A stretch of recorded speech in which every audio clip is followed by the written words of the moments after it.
So ప్రస్తుతం ఇప్పుడు Manikonda magistrate దగ్గర ఉన్నాము. నిన్న రాత్రి నుండి అజయ్ బాబు మిస్సింగ్ అయ్యారా, అరెస్ట్ అయ్యారా అని అందరూ సందేహంలో ఉన్నారు. సో అజయ్ బాబు అరెస్ట్ అయ్యారని తెలిసి మణికొండ మెజిస్ట్రేట్ దగ్గరికి రావడం జరిగింది. ఆయనను ఇక్కడ నుండి చెంచల్గూడ జైలుకి తరలించడం జరిగింది. మరి ఏం జరిగింది, ఇక్కడ కొంతమంది క్రైస్తవ నాయకులు వాళ్ళ అన్నగారు ఉన్నారు, అడిగి తెలుసుకునే ప్రయత్నం చేద్దాం. ఆయన దాచిపెట్టి ఇప్పుడు మళ్ళీ ఇక్కడికి రాగానే ఆయన త్వరగా తీసుకుపోవడం జరిగింది. ఇక్కడ వాళ్ళ అన్న ఉన్నారు, మళ్ళీ అడ్వకేట్స్ కూడా ఉన్నారు, వాళ్ళ మాటల్లో అడిగి తెలుసుకుందాం. ఇది ఒక క్రిమినల్ కాన్స్పిరసీ అంటారండి. ఇది ఏంటంటే కుట్రపూరితంగా జరిగినటువంటి అరెస్ట్ అన్నట్టు. దీన్ని పోలీస్ అట్రాసిటీస్ అంటారు. ఏమంటారంటే పోలీస్ అట్రాసిటీస్ అంటారు. ఎందుకంటే దీంతో పాటు మతముతో పాటు రాజకీయము కూడా ఒక వ్యూహంగా ఆలోచించి శ్రీరామనవమి రోజే అంటే ఒక రోజు ముందుకు అరెస్ట్ చేసి ఇల్లీగల్గా అరెస్ట్ చేసినందుకు సంబంధించినటువంటి ఎస్ఐ మీద, ఖమ్మంలో ఉన్నటువంటి ఎస్ఐ గారి మీద కూడా కేసు కట్టడం జరిగింది, ఇద్దరి మీద కూడా.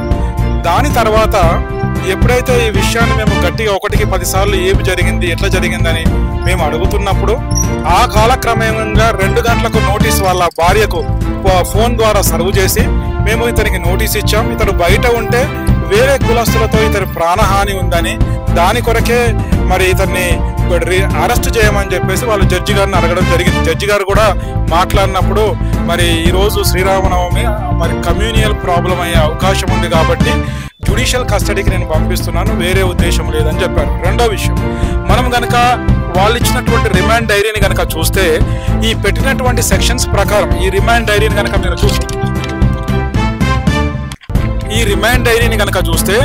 సర్వం అబద్ధాలు రాశారండి. అబద్ధాలు రాసి కోర్టు ముందు కూడా ఈ అబద్ధాలను నిజమని చెప్పి ప్రూఫ్ చేస్తున్నారు. ఈ అబద్ధాలను నిజమని చెప్పి ప్రూఫ్ చేసి వాటిని ప్రూవ్ చేయడానికి ఆ సాక్ష్యాలను తయారు చేసుకుంటున్నారు. మరి మనం అనుకున్నట్టుగా నిన్న 7 గంటలకు ఇల్లీగల్ గా అరెస్ట్ చేసినటువంటి పాస్టర్ మరి అజయ్ బాబు గారిని ఈ రోజు ఎన్ని గంటలకండి మరి ఈ రోజు అరెస్ట్ చేసినట్టుగా వాళ్ళు చూపిస్తున్నారు. కాబట్టి చాలా ఎన్నో అబద్ధాలు దీంతో రాసి జడ్జి గారిని నమ్మించే ప్రయత్నం చేశారు. అయినప్పటికీ జడ్జి గారు అన్నటువంటి మాట ఏంటంటే ఈ రోజు శ్రీరామనవమి ఉన్నందుకు మరి కమ్యూనియల్ ప్రాబ్లం అవుతుంది కాబట్టి దాని కొరకే ఇతనికి జ్యుడిషియల్ కస్టడీకి పంపిస్తున్నామండి అని చెప్పడం జరిగింది. రెండవది, దీంట్లో అదే ఒకటే అఫెన్స్ మీద 4 ఎఫ్ఐఆర్లు పోలీస్ స్టేషన్లలో, ఒకటి దమ్మాయిగూడ, ఒకటి PS Hyderabad, cyber crimes PS Hyderabad, దాని తర్వాత Uppal PS, Banjara hills PS, ఒకటే దాని మీద ఈ 4-5 కేసులు కట్టడం జరిగింది. వీటి మీద కూడా మరి రేపు సంబంధించినటువంటి కోర్టులో కేసు వేయడం జరుగుతుంది వీటి మీద కూడా. కాబట్టి ఈరోజు జరిగినటువంటి దాంట్లో కూడా ఒక కుతంత్రంతోటి, ఒక యుక్తితోటి, దాని తర్వాత వాళ్ళ ఆలోచన విధానం ఏంటంటే ఈయన గనక బయట ఉంటే మేము అనుకున్నటువంటిది మా ఆటలు సాగవు. ఈయన ఆర్టికల్ 21 అంటే రాజ్యాంగంలో ఉన్నటువంటి ప్రాథమిక హక్కులలో 21వ ఆర్టికల్ను భంగం చేసిండ్రు ఎవరికి, మన అజయ్ బాబు గారు. దీని మీద ఏం చేయాలో, ఎట్లా చేయాలో అనే దాని మీద మరి లీగల్ టీమ్గా కూర్చొని మేము దానికి ఏం చేయాలనే దాన్ని కూడా మేము నెక్స్ట్ స్టెప్ తీసుకునే అవకాశం ఉంది. మరి నిన్నటి రాత్రిలో వాళ్ళకి ఎవరికి ఇన్ఫర్మేషన్ ఇవ్వకుండా తీసుకొచ్చారు కదా సార్, దాని మీద మరి మీరు ఆల్రెడీ కేసు ఫైల్ చేశాము వాళ్ళ మీద. ఎందుకంటే అక్కడ ఉన్నటువంటి ఎస్ఐ గారి మీద, అక్కడ ఉన్నటువంటి ఎస్హెచ్ఓ, ఇక్కడ ఉన్నటువంటి ఎస్హెచ్ఓ గారి మీద కూడా వాళ్ళ మీద కేసు ఫైల్ చేయడం జరిగింది. సంబంధించినటువంటి అధికారులకు కూడా నోటీసులు పంపడం జరిగింది. కాబట్టి తదుపరి కార్యక్రమం అంతా కూడా మా లీగల్ టీమ్గా మేము ఏం చేయాలో, మరి బ్రదర్ ఉన్నాడు, ఇంకొక బ్రదర్ వాళ్ళ బ్రదర్ కూడా ఉన్నాడు, అందరం కలిసి సమిష్టిగా ఒక నిర్ణయం తీసుకునే ఆలోచనతో ఉన్నాము. కేసు ఎంత నిమిత్తం పెట్టారు సార్ అసలు? అమ్మా, కేసు అనేది రేపు నువ్వు నన్ను ప్రశ్న అడిగినందుకు, నేను నిన్ను అడిగినందుకు కూడా కేసు పెట్టవచ్చు. కోర్టులో విషయం అనేది వెంటనే తేల్చడం జరగదు. కాకపోతే ఆ అభియోగాలకు నీకు కొరకు నా కొరకు ఏం జరిగిందో తెలవాలంటే పుస్తకమే ముందు నడవాలి.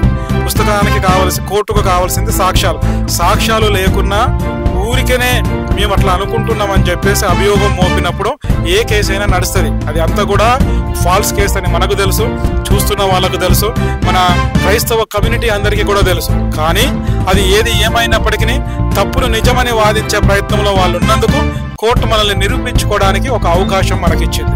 సో ఇదంతా కుట్రపూరితంగానే జరుగుతుంది అనుకుంటున్నారా? ఇది అమ్మ కుట్రపూరితం అనేది దానికంటే కూడా నేను ఒక మాట చెప్పగలుగుతాను. ఇది అభియోగంలో వాళ్ళకు అంటే ఒక వ్యక్తి తప్పు చేసేటప్పుడు మనకు ఒక ప్లానింగ్ ఉంటుంది. ఇప్పుడు యథార్థంగా పోయడానికి ఒక ప్లానింగ్ ఉండదు. ఈ అభియోగంలో మరి ఈ ప్లానింగ్లో ఏం జరుగుతుంది అనేది మనం ఆలోచించవలసినటువంటి క్రూష్యమైన పరిస్థితి ఇది.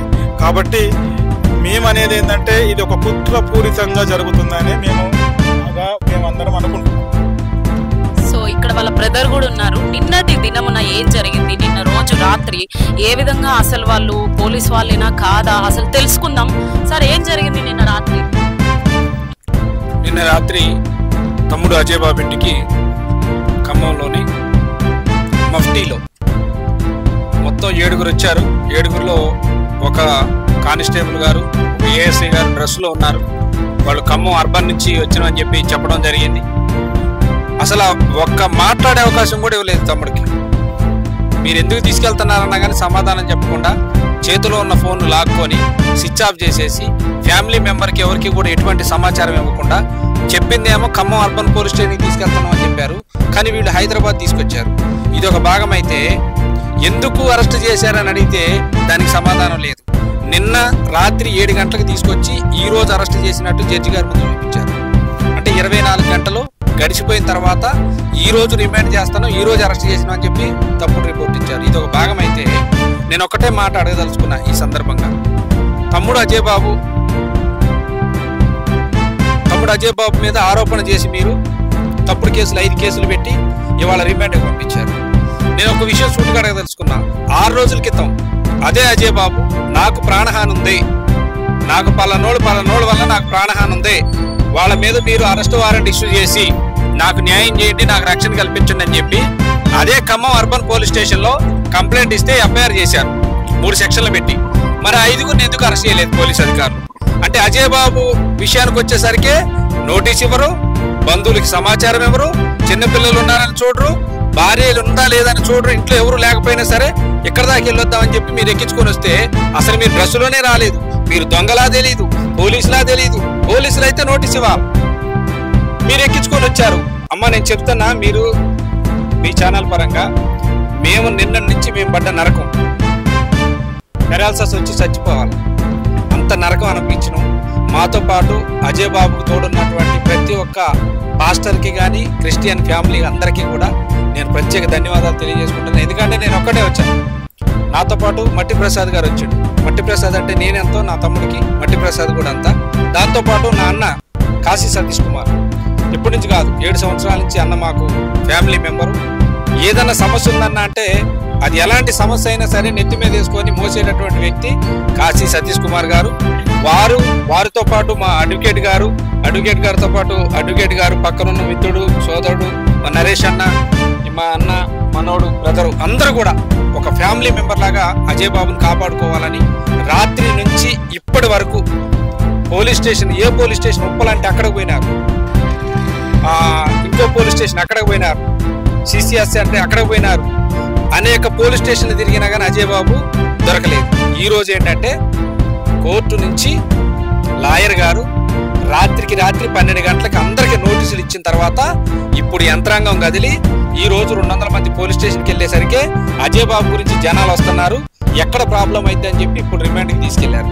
నేను ఒకటే మాట చెప్తున్నాను, మీరు చేసింది పొరపాటు, అది లాయర్ గారు చెప్పారు, మీకు తెలుసు ఏం చేశారనేది. ఒకటే లీగల్గా ప్రొసీడ్ అవ్వండి, ఇక నుంచి అయినా సరే ఇప్పటి వరకు జరిగింది లీగల్గా ప్రొసీడ్ అవ్వండి. అజయ్ బాబు ఏదైనా తప్పు చేస్తే పోలీస్ స్టేషన్లు ఉన్నాయి, కంప్లైంట్ పెట్టండి. అది వాస్తవాలు అయితే ఏదో మీలో మీరు అనుకొని మీరే క్రియేట్ చేసుకొని అజయ్ బాబు మీద ఏదో జరుగుద్ది, ఏం జరగదు. ఎందుకంటే 2 లక్షల మంది ఉన్నాం, అంతకుమించి 2 రాష్ట్రాల్లో అజయ్ బాబుకి తోడబుట్టినోళ్ళు కొన్ని లక్షల మంది ఉన్నారు, సోదరీలు ఉన్నారు, సోదరులు ఉన్నారు. ఏంటి ఆయన్ని కడుపులో పెట్టి కాపాడుకున్నాడు. ఇవాళ సొంత అన్నదమ్ములే ఏదైనా సమస్య వచ్చినప్పుడు రావట్లేదు. ఇవాళ తమ్ముడు కోసం రాత్రి నుంచి ఇప్పటి వరకు మహిళలు, పురుషులు, వృద్ధాప్యంలో ఉన్నోళ్ళు, అడ్వకేట్స్, సంబంధం లేదు కాదు, ఒక ఫ్యామిలీ లాగా ఆయన ఆదుకోవాలని ఇప్పటి వరకు ఉన్నారు. వారందరికీ కూడా నేను మనస్ఫూర్తిగా ధన్యవాదాలు తెలియజేస్తూ లాస్ట్ అండ్ ఫైనల్గా ఒక్క విషయం సార్, ఇది ఏమనుకుంటున్నారు మీరు? అసలు ఇది కుట్రపూరితంగా జరుగుతుందా, లేదంటే అజయ్ బాబు గారు ఏదైనా హిందువుల గురించి తప్పుగా మాట్లాడినందుకే ఇది జరుగుతుంది అనుకుంటున్నారా? మీరు ఏమనుకుంటున్నారు అసలు? అమ్మ నేనేంటంటే నేను హిందువుల గురించి క్రిస్టియన్స్ గురించి మాట్లాడదలుచుకోలేను, అది వాళ్ళ సమస్య. అది నేను కేవలం నా తమ్ముడి సమస్య గురించి మాట్లాడుతున్నా. నా బాధ, నా ఆవేదన ఏంటంటే నా తమ్ముడిని అరెస్ట్ చేసేటప్పుడు మీరు మాకు చెప్పలేదు. అది మొదటి తప్పు. రెండోది, మీరు వచ్చినప్పుడు మా మరదలు ఇంట్లో ఉన్నప్పుడు కనీసం పలానా పోలీస్ స్టేషన్కి తీసుకెళ్తాం అమ్మ, నీ భర్త మీద ఈ కేసులేని అని చెప్పి మీరు చెప్పలేదు. అది రెండో తప్పు. మూడోది ఏంటంటే ఖమ్మం అర్బన్ పోలీస్ స్టేషన్లో కేసు అయింది నీ భర్త మీద అని చెప్పి మీరు హైదరాబాద్ తీసుకొచ్చి దాచిపెట్టడం అనేది మూడో తప్పు. మీరు తప్పెమ్మడి తప్పు చేశారు. నేను ఈ సందర్భంగా డిమాండ్ చేస్తాను ఏంటంటే అజయ్ బాబు మీద ఏ రకంగా అయితే కేసులు ఫైల్ చేసి 5 కేసులు మీరు రిమాండ్కి పంపించారో చెంచల్గూడ జైలుకి, మా అజయ్ బాబు పెట్టినటువంటి కేసులు FIR అయి ఉన్నాయి కాబట్టి మీరు నీతి నిజాయితీ కలిగినటువంటి అధికారులు అయితే అజయ్ బాబు బయటికి రాబోయే లోపల 5 అరెస్ట్ చేసి చూపించండి, మేము ఒప్పుకుంటాం. అంతే. క్రైస్తవ నాయకులు కూడా ఉన్నారు, సో వారి మాటల్లో కూడా అడిగి తెలుసుకుందాం. సో అరెస్ట్ అయిన తర్వాత మేము సోషల్ మీడియా ద్వారా ఒక కామెంట్ చూస్తున్నాం సార్. ఏమని చూస్తున్నామంటే, అరే అజయ్, నీ కర్మఫలం నువ్వు అనుభవిస్తున్నావు అని సోషల్ మీడియాలో ఈ కామెంట్ బాగా వైరల్ అవుతుంది. సో ఇవన్నీ చూసుకున్నట్టయితే రాత్రి నుండి ఇది కుట్రపూరితంగానే జరుగుతుంది అంటారా, లేదంటే మీకు అన్ని ఇన్ఫర్మేషన్స్ ఏమైనా ఇచ్చారు? ఇది 100కి 200% కుట్రపూరితంగా జరుగుతుంది. గత 12 రోజుల క్రితం మా పాస్టర్ అయినటువంటి పగిడాల ప్రవీణ్ అన్నని చంపిన హత్య కేసు విషయంలో అజయ్ బాబు అన్న సూటిపోటి అంటే కరెక్ట్ ప్రశ్నలు వేయడం అధికారులకి, పోలీసు వాళ్ళకి, అలాగే ఎవరైతే మతోన్మాదులు ఉన్నారో వారికి కూడా కరెక్ట్ ప్రశ్నలు వేయడం ద్వారా, మీడియా ద్వారా అడగడం ద్వారా ఇతను అడుగుతా ఉన్నాడు, ఇటు బయట ఉంటే బాగుండదని చెప్పేసి కావాల్సుకొని కుట్రపూరితంగా అజయ్ అన్నని ఇట్లా అరెస్ట్ చేయడం జరిగింది. గత 3 రోజుల క్రితం అజయ్ అన్నని టార్గెట్ చేస్తున్నటువంటి మతోన్మాదుల మీద అజయ్ అన్న ఖమ్మంలో కూడా కేసు పెట్టడం జరిగింది. కానీ వాళ్ళ మీద ఎటువంటి చర్యలు తీసుకోకుండా కావాల్సుకొని అజయ్ అన్నని ఈరోజు శ్రీరామ నవమి, మరి ఇంకా మీడియాలో సపోర్ట్ ఉంటుంది, ఇతను 2 రాష్ట్రాల్లో ముందుకు పోతున్నాడు, క్రైస్తవులను ఏకం చేస్తున్నాడు అనే దిశగా మరి ఇక్కడ ఉన్నటువంటి అధికారులు, 2 పోలీస్ అధికారులు, ముఖ్యమంత్రులు కలిసి కావాల్సుకొని ఈ ప్రభుత్వం కుట్ర అని చెప్పేసి NCC తరఫున డిమాండ్ చేస్తున్నాం. మరి అజయ్ బాబుని ఏ విధంగా అరెస్ట్ చేశారు? నిన్నటి దినాన సాయంత్రం ఇంట్లో ఉంటుండగా ఎటువంటి నోటీసు లేకుండా మరి తీసుకుపోవడం ఏంటి, ఎటువంటి చర్యలుగా మీరు పోలీసు వాళ్ళు ఇట్లా చేస్తున్నారని ప్రశ్నిస్తున్నాను. నిన్న రాత్రి మొదలు 2 రాష్ట్రాలలో ఉన్నటువంటి క్రైస్తవులు కానీ, దళితులు కానీ, మరి కుటుంబ సభ్యులు కానీ మేము హైదరాబాద్లో ఉన్నటువంటి పోలీస్ స్టేషన్లు అన్నీ కూడా రాత్రంతా తిరిగాము. ఏ పోలీస్ స్టేషన్ అంటే ఆ పోలీస్ స్టేషన్ CA గారు కూడా ఫోన్ చేయడం జరిగింది. పలానా పోలీస్ స్టేషన్లో కూడా మేము వాళ్ళ మీద అజయ్ అన్న తప్పిపోయాడు మిస్సింగ్ కేసు కూడా పెట్టి మేము అప్లికేషన్ కూడా ఇవ్వడం జరిగింది. ఇట్లా ఏదైతే అజయ్ బాబు మీద కిడ్నాప్ చేశారా, మరి పోలీసు వాళ్ళు తీసుకెళ్లారా, మరి ప్రవీణ్ అన్న లాగానే ఏమైనా తీసుకుపోయారా ఆలోచనతో క్రైస్తవులు అందరూ చాలా మంది ఆలోచనలు పడ్డారు. మరి పోలీస్ అధికారులతో మాట్లాడితే మా కస్టడీలోనే ఉన్నారు, మీ అజయ్ బాబుకి ఎటువంటి ఆపద లేదని చెప్పి పోలీస్ అధికారులు కూడా మాతో ఫోన్లో మాట్లాడడం జరిగింది. అజయ్ బాబు అన్నని అరెస్ట్ చేయడాన్ని మేము NCC తరఫున తీవ్రంగా ఖండిస్తున్నాం. అదే మతతత్వ పార్టీ గురించి మాట్లాడుతున్న అజయ్ బాబు అన్నని తీసుకుపోవడం మరి అది దారుణమైన ఖండిస్తున్నాం. ఏదైతే మతోన్మాదులు అమర ప్రసాద్ కానీ, సుగుణ కరుణాకర్ కానీ, మన ఇంకా డిస్కీ బాబా కానీ వీళ్ళ మీద గతంలో కూడా అనేక సార్లు మేము కూడా కంప్లైంట్ చేయడం జరిగింది. యేసుక్రీస్తు గురించి, మతం గురించి మరి చాలా ఘోరమైన మాటలు, బూతులు కూడా మాట్లాడినటువంటి వారి మీద ఎటువంటి చర్యలు తీసుకోలేదు. మరి ఏ మాత్రం మాట్లాడకుండా క్రైస్తవులు ఏకం చేస్తున్నట్టు అజయ్ బాబానని ఈరోజు ఇప్పుడే జస్ట్ మరి చెంచల్ కూడా జైలుకి రిమాండ్కి పంపించడం, మరి ఈ పోలీస్ అధికారులు కావాల్సుకొని నిన్న శనివారం, ఇవాళ ఆదివారం, అలాగే ఈరోజు శ్రీరామనవమి ఖచ్చితంగా రిమాండ్ పంపించాలి, వారం రోజులు 10 రోజులు వీళ్ళ జైలుకు పంపాలి, వీళ్ళు బయట ఉంచొద్దని ఆలోచనతోటి తప్పుడు కేసులు 4-5 కేసులు పెట్టడం జరిగింది. మేము దీన్ని NCC తరఫున తీవ్రంగా ఖండిస్తున్నాం. మేము రానున్న రోజుల్లో ఈ క్రైస్తవులు, పాస్టర్లు ఏ విధంగా మీరు మిమ్మల్ని దాడి చేశారో మాకు చెప్పాలి. మేము హిందువుల మీద దూషించట్లేదు, మతోన్మాదుల మీద ఏమనట్లేదు, కావాల్సుకొని ఈ బురద జల్లే ప్రయత్నం మీరు మానుకోవాలని చెప్పేసి NCC తరఫున తీవ్రంగా ఖండిస్తున్నాం. చూసాం కదా, అజయ్ బాబు గారిని అయితే చెంచల్ కూడా జైలుకి తీసుకెళ్లడం జరిగింది. ఇది ఎంతవరకు కరెక్టా కాదా అనేది ప్రజలారా మీరు కూడా కామెంట్ చేయండి. ఇక్కడున్న వారైతే ఇది కరెక్ట్ కాదంటున్నారు. ఫ్యామిలీకి ఎలాంటి ఇన్ఫర్మేషన్ ఇవ్వకుండా తీసుకెళ్లడం ఎంతవరకు కరెక్ట్? ఈ రోజు కేసు ఫైల్ చేసినట్టుగా ఇక్కడున్న అడ్వకేట్స్ కూడా మాట్లాడడం జరిగింది. సో వీళ్ళకు తగిన న్యాయం జరగాలని, క్రైస్తవ సమాజంలో 10 రోజులు అవుతుంది ఒక ఇన్సిడెంట్స్ జరిగి, అది మర్చిపోక ముందే ఇలా జరగడం అది ఎంత బాధాకరం అనేది కూడా ప్రజలారా మీరు చూడండి, మీరు కూడా కామెంట్ చేయండి. ఇది కరెక్టేనా కాదా, ప్రభుత్వం ఏ విధంగా స్పందిస్తుంది, అందరికీ తగిన న్యాయం చేస్తుందా లేదా అన్నది మీరు కూడా కామెంట్ చేయండి. సో ఆయనకి ఎట్లాంటి శిక్ష పడబోతుంది, దానికి ఇక్కడున్న నాయకులు ఏ విధంగా స్పందించబోతున్నారో ఇంకా చూస్తూనే ఉందాం టుడే 18 న్యూస్.